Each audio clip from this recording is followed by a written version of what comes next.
Mesdames, Messieurs, je vais vous inviter ici et de votre plein gré au cœur des sciences de l'environnement. Et j'ai introduit ici le terme d'urgence développement soutenable, mode d'emploi. En réalité, il s'agit bien sûr d'un essai et qui est déjà tout pensé, mais je veux qu'il y ait la participation de tous. Et c'est ce que je vais vous expliquer. En réalité, le concept est déjà très bien étudié par moi-même. Et puis, il reste aux uns et aux autres de participer à ces concepts, c'est-à-dire vous pouvez devenir soit biographe de cet essai du développement soutenable et en même temps contributeur financier, parce que le but est qu'on demande la part de l'éditeur, mais en ce qui me concerne, tout ce qui va être établi dans ce modèle de la réforme même de l'économie, hein, on est au cadre de l'économie, c'est-à-dire si la part de l'éditeur et de tous ces moyens de communication est pour la publication, l'édition et autres, moi il va me rester ma part. Sur ma part, je dirais à l'éditeur que ma part c'est 90% livré, hein, légué au projet de développement soutenable partout dans le monde. Et je ne capterai que ma petite part aussi de la propriété intellectuelle, qui sera que 10%. Vous avez tout compris. Mesdames, Messieurs, je vous informe que depuis à peu près, oui, le développement insupportable, ou même développement infini, a commencé déjà à peu près au XVIIIe siècle. Et c'est l'histoire des conquêtes coloniales et puis aussi de domination, de guerres, de marchés, de crises économiques et tout ce que nous avons connu. Et depuis ces années-là, bon, on en a vu la crise de 1929, on a eu celle de 2008 et autres, donc ça ne s'arrête pas. Et donc, c'est ce qu'on appelle l'économie de marché, le développement infini. Et donc, j'ai introduit ici le terme de développement soutenable, pas dans le sens pur et simple, simplement de développement soutenable, mais aussi de repenser l'urgence développement soutenable. Mesdames, Messieurs, oui, les premières notions même de développement durable en France, par exemple, se fut né avec déjà les années 60, ou plus particulièrement à partir des présidentielles de 1974 en France. Et puis s'est développé à la fin de la guerre froide, c'est-à-dire à partir de 1990-91, et donc arrivé les premières notions de développement durable. Et le développement durable est aujourd'hui un peu dans l'impasse aussi, parce qu'il y a les rapports entre écologie, économie et social qui ne fonctionnent pas, parce qu'il y a d'autres modes de motivation que nous n'avions pas compris ou même s'est adapté pour repenser que le développement durable fut quand même une idée pour la survie de l'homme et de notre bien-être. Mais là, ça n'est pas passé. Donc j'ai introduit aujourd'hui l'urgence du développement soutenable. En partant déjà que les assises du développement durable que j'ai participé, parce que regardez, donc j'étais le premier Africain à participer aux premières assises du développement durable. Donc vous pouvez voir la date, et j'en ai participé à plein de choses. J'ai tenu des stands à l'époque des F Aquitaine. Vous voyez, Ayatonga exposant, et voilà. Bon, Polytech Lyon, oui, il y a eu Polytech Lyon, hein.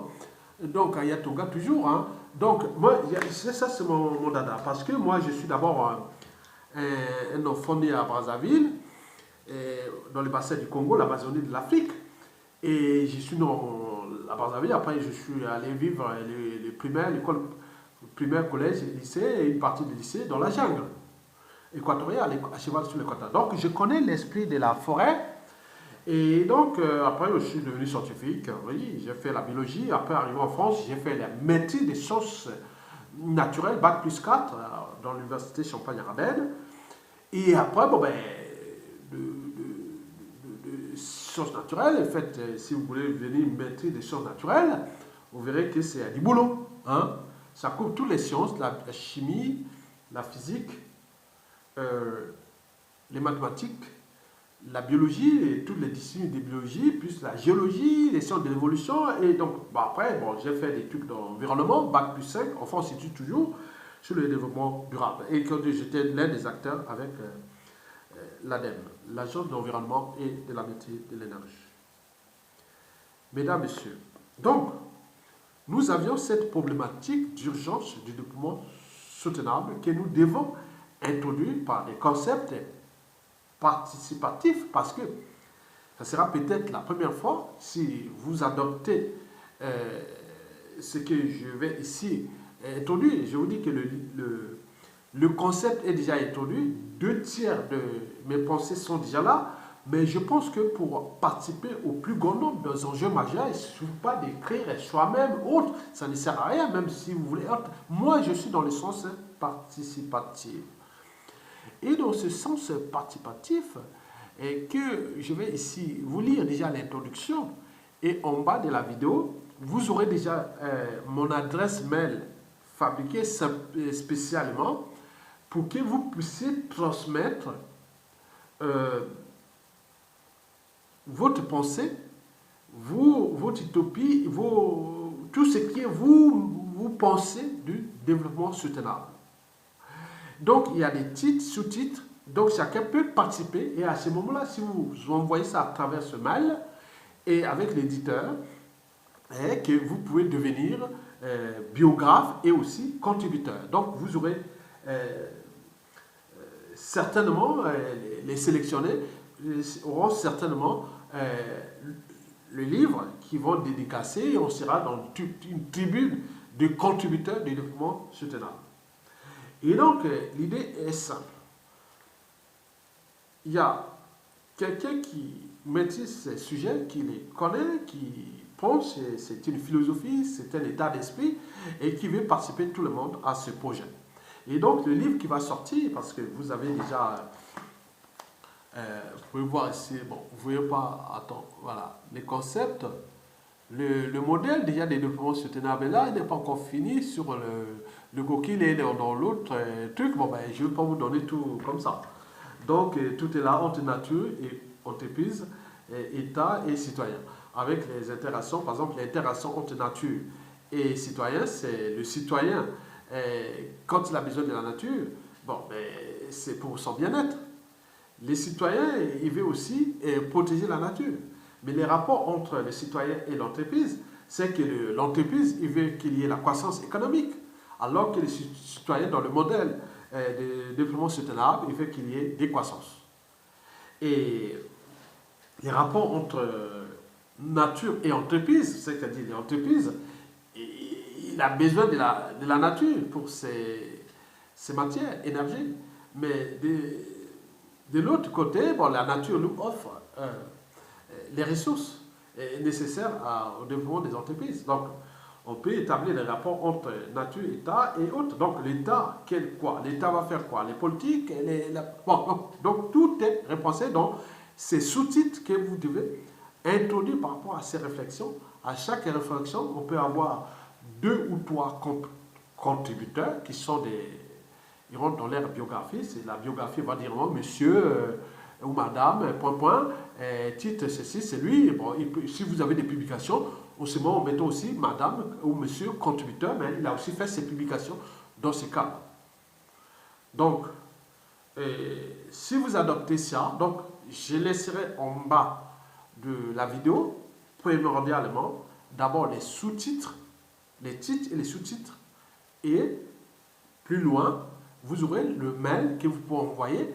Et donc, à partir de ces éléments, contradiction, vous ne voyez pas. Faites des résumés. Hein. Je ne verrai que des résumés de quelque chose qui peut couvrir au moins au moins 30 lignes, hein, 30 lignes, c'est bien. Avec votre titre, votre résumé par rapport au titre. Vous mettez les titres qui seront mis, hein, que vous prenez un sous-titre, par exemple, ce qui concerne le produit intérieur brut, ou même le cycle de vie énergie matière. Et tout. Donc vous avez tout ça en bas et vous détaillez ce que vous allez voir. Et donc j'ai déjà des informations, par exemple, ce qui concerne le principe même de la thermodynamique, vous savez que la matière a tendance à se désagréger.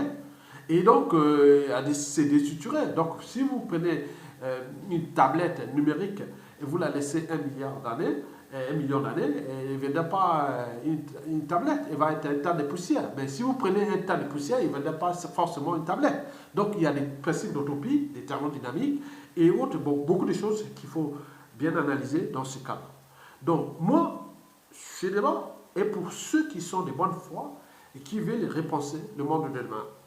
Et donc, si vous avez des connaissances spécifiques, introduisez ça. Donc, il y aura une sélection. Peut-être ça va arriver par rapport à des titres, hein, parce qu'il y a une douzaine de rubriques avec des sous-titres et autres que vous allez voir en bas. Chacun va participer à son sous-titre et autres.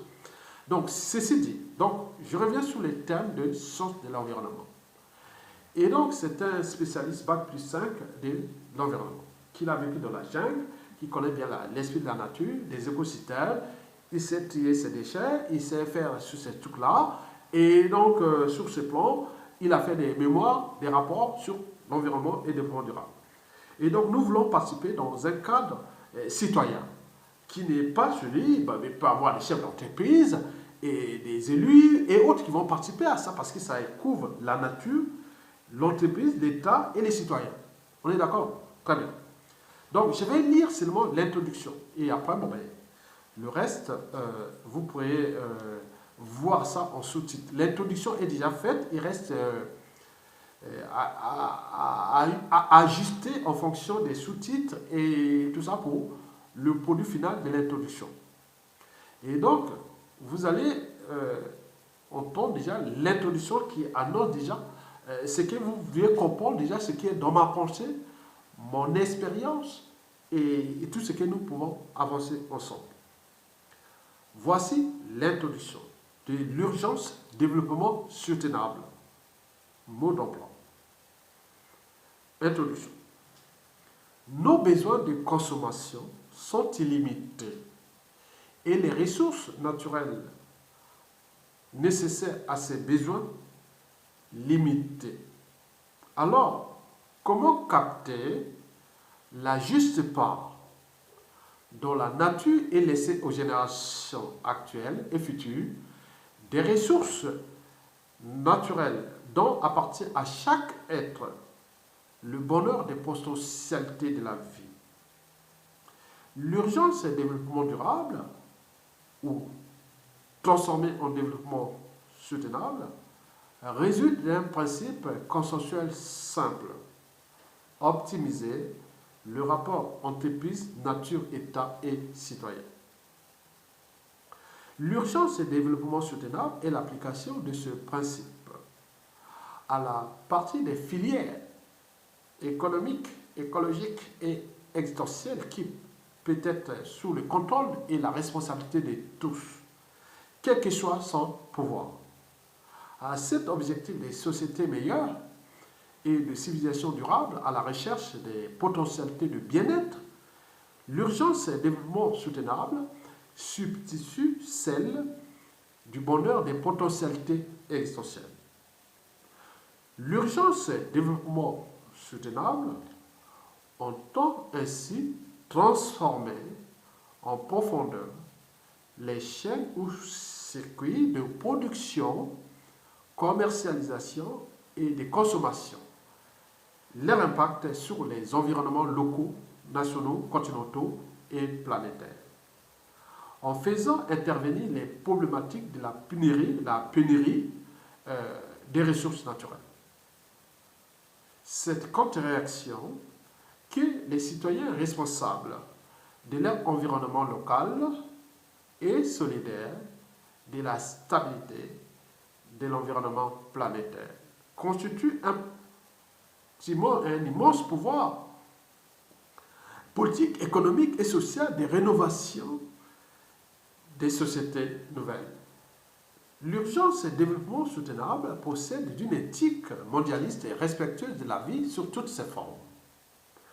Il fonde les concepts, philosophies et les principes d'une nouvelle éco-citoyenneté meilleure. Cependant, face à des pressions socio-économiques, entre parenthèses, entreprise, productivité, profit, emploi, burn-out, pouvoir d'achat, consommation, surconsommation, déclassement, décossage social, qui change sans cesse, et tout cela avec un cahier de charges qui est déjà extrêmement draconien. Puisqu'on a des matières premières qui sont limitées et finies sur Terre, hors énergie renouvelable. On se dit que face aux contraintes liées à la survie de l'homme et de son bien-être sur Terre, il n'y a pas de meilleure source d'inspiration que la nature.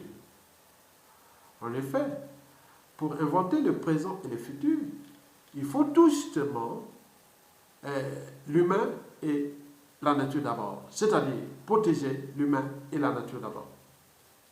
De ce fait, comment l'urgence développement soutenable peut-elle transformer toute forme d'économie en bien-être pour l'humain et la préservation des écosystèmes naturels? Par ailleurs, le modèle économique des sociétés occidentales est fini.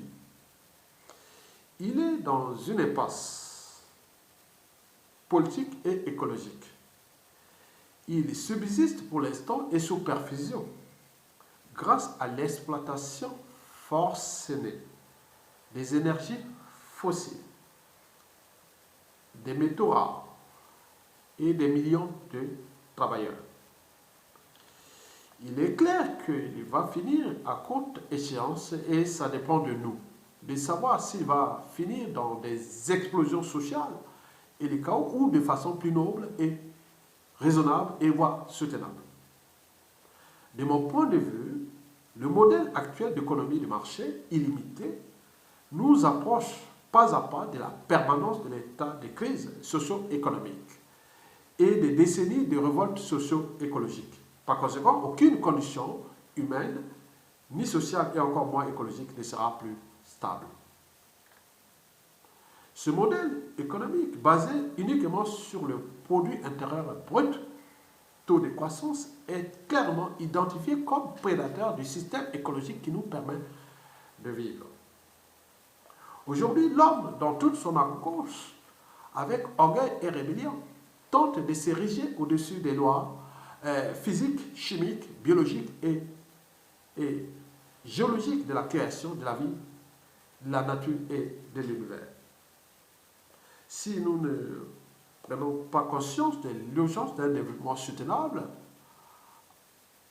à moyen et long terme, il est certain qu'un jour proche viendra où l'humanité comprendra dans d'extrêmes douleurs que l'homme charnel ne pourra jamais consommer indéfiniment la nature.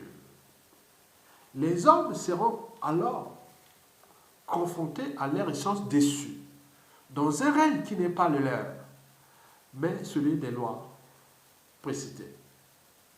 Récemment, des concepts tels que la simplicité volontaire, la décroissance et la sobriété heureuse sont parvenus aux oreilles du grand public. Ils sont bien souvent remplis d'a priori, d'idées reçues et de préjugés. Cependant, leur importance et leur diffusion ne se démontrent pas. À mes yeux, peu importe le terme utilisé et les querelles des spécialistes autour de ces concepts, l'important est d'y voir le champ des possibles immenses qui s'ouvre à nous. Ces concepts sont aujourd'hui bien théorisés par des scientifiques et sont d'ailleurs rendus vivants par des citoyens, de plus en plus nombreux qui façonnent les alternatives de demain. C'est un motif d'espoir extrêmement important car la société civile, si on laisse l'opportunité, peut être créatrice. Nous avons l'humanitaire qui est un palliatif à notre manque d'humanisme.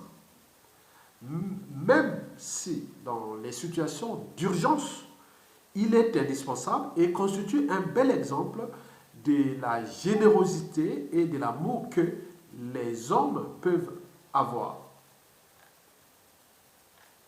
L'urgence du développement soutenable est de développer la responsabilité individuelle et collective. Nous sommes sur une planète limitée. Il faut donc s'éduquer dès le plus jeune âge à l'auto-limitation. Et cela doit imprégner toutes les structures de nos sociétés. L'idée n'est pas de retourner à la bougie, bien au contraire, mais de nous orienter vers un style de vie qui accorde aux choses matérielles leur place propre et légitime, c'est-à-dire la seconde place et non la première. L'enjeu n'est pas de fuir le plaisir ou la satisfaction ou de créer de la frustration, mais de s'épanouir pleinement sans penser et sans passer et par des sociétés de la sous-consommation. Par ailleurs, les alternatives développement soutenable doivent être accompagnées d'un changement de conscience individuelle et collective. C'est un point crucial car l'homme, c'est un point crucial car, comme le dit Pierre Rabhi, on peut manger bio, se chauffer au panneau solaire, se déplacer en vélo et exploiter son voisin. Nos sociétés créent de l'insatisfaction artificielle. Il nous faut donc combler un vide et cela doit passer, bien entendu, par la sous-consommation. Mais c'est un puits sans fond si l'on ne travaille pas sur notre intériorité, la beauté intérieure, et sur ce qui nous est vraiment nécessaire dans la vie. Mesdames, Messieurs, et pour favoriser cela, l'éducation qui joue un rôle est cruciale, doit revoir en profondeur ses méthodes d'enseignement. Ces concepts et mouvements sont une invitation à aller plus loin dans les questionnements et à ouvrir des possibles pour sortir de la croissance illimitée. De nombreuses personnes ne se définissent pas comme décroissants, mais partagent un certain nombre de valeurs et tentent dans leur quotidien d'avoir un autre rapport à l'argent, à la consommation, au travail, à un autre rythme de vie. Chacun de nous peut inventer le monde de demain et une civilisation plus humaine. Cela passe par des mesures concrètes, mais doivent impérativement être accompagnées par des mesures concrètes, mais elles doivent impérativement être accompagnées par des mesures, bien sûr, concrètes, mais aussi par un renouvellement philosophique et un changement en profondeur de notre rapport à l'économie, à l'écologie, au social et au bien-être. Cela commence par se changer soi-même. Le dilemme actuel est que ces processus demandent du temps et que nous en avons de moins en moins.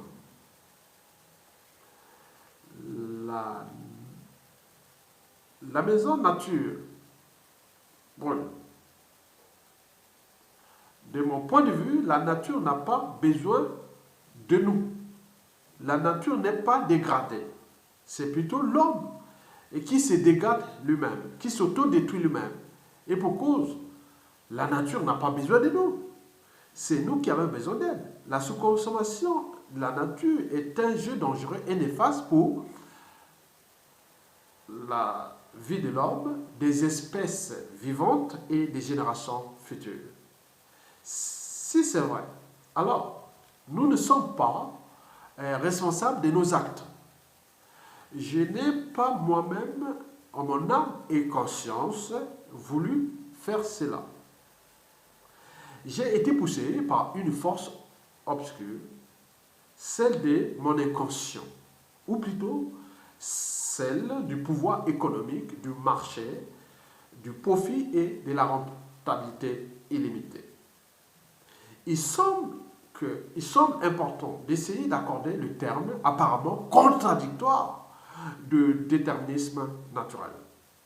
Sinon, plus personne n'est responsable de rien. D'autant plus que le déterminisme à l'œuvre dans l'inconscient n'est pas le seul. N'y a-t-il pas un déterminisme non culturel ou historique, mais naturel, à la consommation sauvage ou abusive et de destruction tout azimut des espaces et milieux naturels?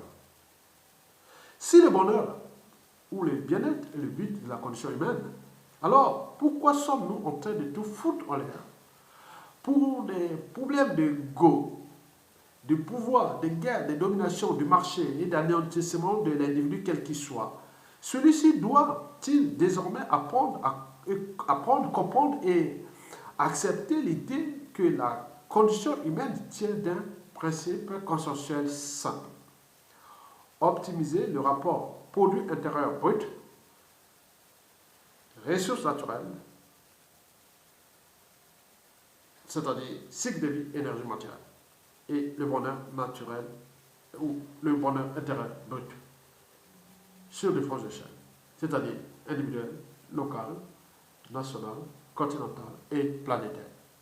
Mesdames et messieurs, je vous remercie. Vous aurez tous les liens en bas. Je ne mettrai pas les commentaires pour ne pas rentrer là en détail. Bon, ceux qui veulent participer, ils seront les bienvenus. Il suffit de copier les mails et après, vous allez partager. Et vous m'envoyez le message et ça sera mis par rubrique. Vous voyez les rubriques, soyez précis.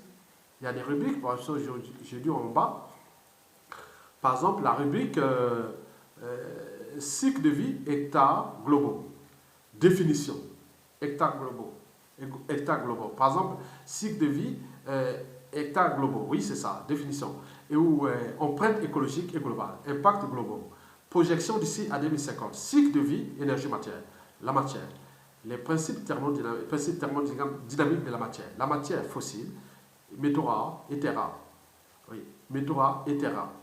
Et donc, vous avez l'exploitation, transport, consommation, déchets, réemploi, problématique, pénurie, projection, nanana, donc j'ai plus de son plein, éco-responsabilité. Bon, il y a tellement de mots-clés en bas que je mettrai en bas de la vidéo et que chacun pourra choisir son thème et envoyer ça, c'est-à-dire ça correspond à ça.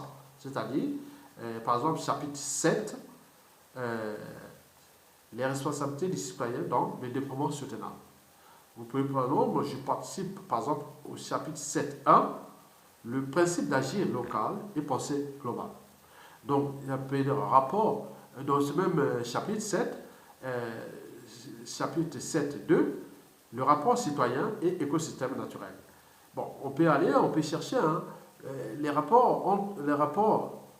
responsabilités de l'entreprise dans le développement soutenable. Et donc, vous pouvez voir, par exemple, les besoins en ressources, énergie, matière. Bon, donc, il y en a plein. Donc, vous aurez tout ça à côté. OK? Très bien. Et si vous participez, c'est pas le... Ouais. Donc, je vais introduire ça. Donc, nous allons faire ça. Et à partir de là, vous pouvez, mais d'autres peuvent dire, en forme de la contribution de la valeur ajoutée de ce processus, que je ne vais toucher que 10% de ça. Le reste, ce sera mis pour... les projets de développement soutenable. Et c'est l'éditeur qui va s'occuper de ça. Et nous pourrons recommencer, c'est d'autres modèles de participation du développement soutenable. Parce que nous devons déjouer l'idée du développement durable. Du développement durable, ça ne veut rien dire. Durable par rapport à quoi? Il faut être soutenable par les écosystèmes. Nous exerçons des pressions individuelles ou à l'échelle d'entreprise, État, association, autres, sur nos écosystèmes, que ce soit sur l'eau, les océans, les mers, les terres et autres. Comment nous allons survivre pour laisser aux générations futures, en tant que vous, parents, petits-enfants, arrière-petits-enfants, comment nous allons laisser ça? Donc, il faut vraiment, avec ces sous-titres qui sont bien pensés, vous mettez votre rôle, qui peut voir 30 pages, hein, 30 lignes maximum, hein, pour ne pas passer les gens de temps, mais si c'est intéressant, on va sélectionner. Par exemple, je prends un truc sur le chapitre 9, hein, problématique, démographie dans le développement durable. 9.1, hein, sous-chapitre 9.1, juste population mondiale. Donc, comment repenser la juste population mondiale d'ici à 2050, en tenant compte des pressions écologiques? Vous avez compris? Donc, tout est pensé. Donc, vous pouvez dire, les titres seront. Vous pouvez même transformer votre titre.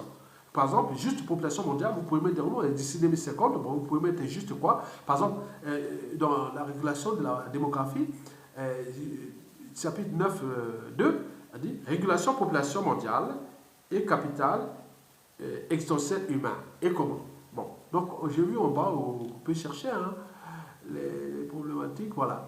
Comment on finit avec l'idée de développement durable et d'entrer dans le développement soutenable d'ici à 2050 et plus? Donc, on vous donne l'utopie anthropologique, l'utopie scientifique, des médecins hein, ou médicales, ou alors on peut changer ça, bon, immédiat.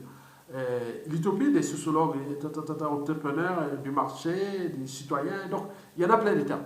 Donc, vous pouvez ajouter d'autres. Donc, on est là pour partager la connaissance et les savoirs. Parce que l'ignorance est la pire des souffrances, la connaissance libère. Mesdames et messieurs, je vous remercie.